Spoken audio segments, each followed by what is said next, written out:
I 30 anni di Catartica mi entusiasmano e allo stesso tempo mi fanno un po' paura, perché godo ogni volta che riascolto l'album, senza dubbio uno dei più importanti nella storia del rock italiano, ma mentre sto vivendo quell'orgasmo non posso fare a meno di riflettere sul fatto che la meraviglia sonica di questi anni non potrà tornare mai più. Mi sembra che ne escano veramente pochi di dischi che hanno la capacità di essere così importanti dal punto di vista dell'intensità.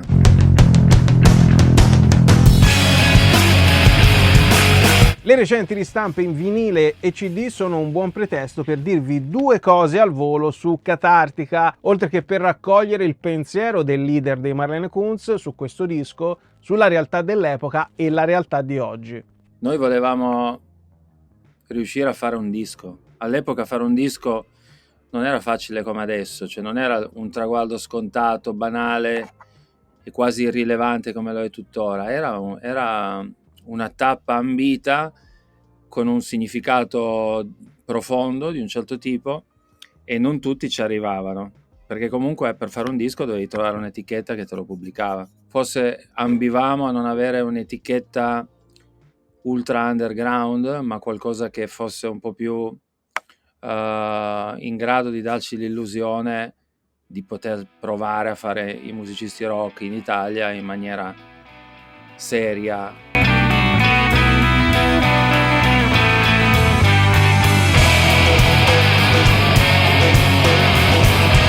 Noi semplicemente eravamo convinti che erano queste gran canzoni di cui la scena della critica del periodo avrebbe dovuto accorgersi. Nemmeno pensavamo più di tanto a un pubblico, cioè ci speravamo. Poi invece le cose sono fortunatamente andate come si sa e quindi poi questo tipo di consapevolezza dell'importanza del disco l'abbiamo acquisita negli anni a venire, secondo me,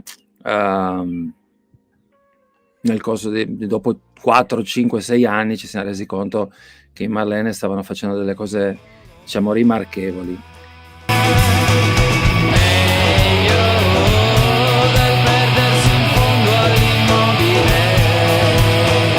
Cos'altro dire che non sia stato già detto e scritto su Catartica? In linea generale della sua importanza nella storia del rock italiano sappiamo bene ed in abbondanza. È un album imprescindibile, punto.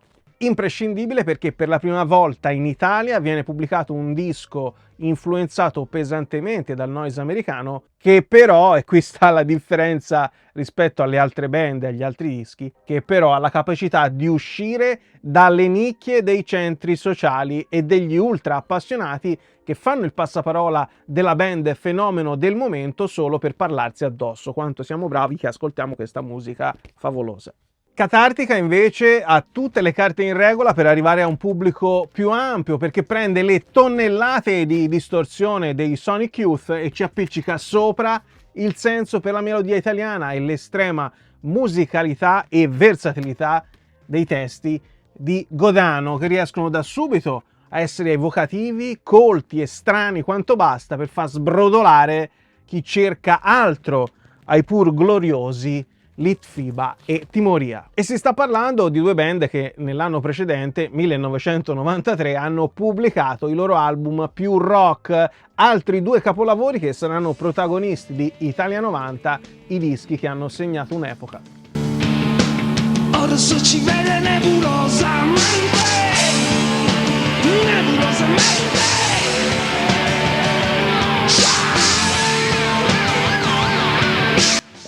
Il disco riascoltato al giorno d'oggi mi dà la sensazione di essere esattamente un disco di quel periodo, con i suoni come si usava a farli allora, e dal punto di vista del musicista italiano che cerca di fare delle cose che non sfigurino al cospetto di ciò che gli piace di più, cioè il rock noise, c'è ancora qualcosa che senti che non è del tutto a posto, però per l'epoca di sicuro Catartica rappresentò una ventata di aria nuova. In chiave retrospettiva, se lo ascolto sento le sue ingenuità, ma le so circoscrivere, le so collocare nel contesto storico di riferimento e quindi sono sicuro che era qualcosa di dirompente all'epoca.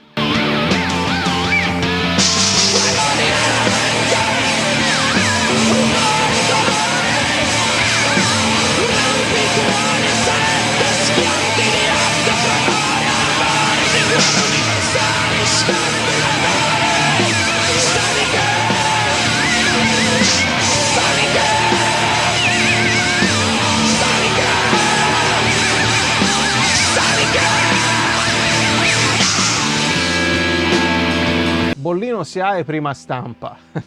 In linea personale, Catartica arriva negli anni in cui riempio i miei vuoti divorando ogni novità, soprattutto italiana, avvertendo a pelle sia il fermento creativo delle nostre band, sia la volontà da parte della discografia di dare spazio a un rock italiano con origini ed influenze diverse da quelle dei soliti nomi noti di Litfiba e CCCP. Per quanto mi riguarda, per alcuni tratti Catartica rimane insuperato all'interno della comunque ricca e affascinante discografia dei Marlene Kunz. Faranno sicuramente meglio dal punto di vista della composizione complessiva di un pezzo, ma difficilmente riusciranno a replicare quel senso di prossima fine di mondo misto alla successiva catarsi. E questo grazie a una scaletta pressoché perfetta che ogni adolescente disagiato che si rispetti ha mandato a memoria grazie a quelle pulsioni che in Godano, Tesio, Bergia e Viano ribollono col fine di creare un'opera d'arte e che noi vivevamo ogni giorno sulla nostra pelle, spesso subendole. Oltre alle preferenze personali, il motivo per cui ho deciso di creare questa serie Italia 90 va ricercato proprio in quella sensazione epidermica che dicevo poco fa, e c'è una parola giusta per descriverla tenendo di conto sia noi ascoltatori che chi quelle emozioni le ha create per un'intera generazione. Mi piacerebbe molto che nella musica di oggi, di quel mondo là, tornasse la potenza dell'intensità dell'approccio e dei risultati proprio. Molto difficilmente, purtroppo, sto per dire una cosa di cui non sono assolutamente certo, dovrei rifletterla meglio, però mi sembra che ne escano veramente pochi di dischi che hanno la capacità di essere così importanti dal punto di vista dell'intensità. Per me l'intensità è molto importante nella musica e non la sento più tanto, ed è un discorso che si aprirebbe a considerazioni che richiederebbero molto tempo, perché è molto connesso con internet, con le esigenze di fare una musica che per arrivare a essere remunerata deve essere ben lontana da canoni tipo l'intensità, deve invece essere più vicina a canoni estetici che hanno molto a che fare col marketing e con la comunicazione. Dal mio punto di vista questo è un disvalore radicale, mi fa schifo, però ecco, dicevo prima che tutto questo è un ragionamento complesso, perché secondo me c'entra anche proprio internet e queste piattaforme. Se noi entriamo in Spotify siamo talmente abituati ad avere tutto che questo tutto ci fagocita e non riusciamo più a concentrarci su nulla, e noi stessi amanti della musica non siamo più in grado di appassionarci ai dischi come accadeva 20-30 anni fa. È un dato di fatto, non voglio fare discorsi nostalgici, però ho la possibilità di dire che prima era meglio.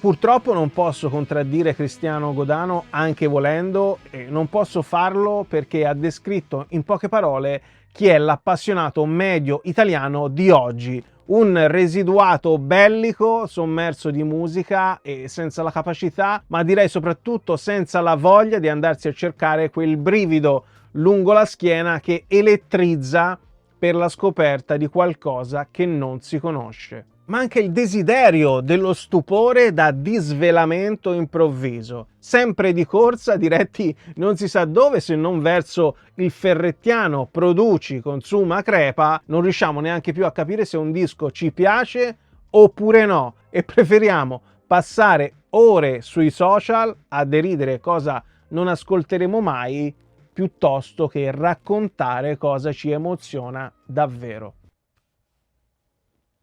Ricordo ancora come fosse ieri la prima volta che ho ascoltato Catartica. Ero steso sul divano di casa dei miei, ovviamente a Livorno, con le cuffie del mio lettore CD portatile. Dai primi secondi mi è esplosa una bomba dentro e ancora oggi mi porto dietro gli effetti benefici di quella detonazione. Una meraviglia sonica che oggi brilla come ieri, non si è ancora spenta e sono certo di non essere il solo a viverla così. E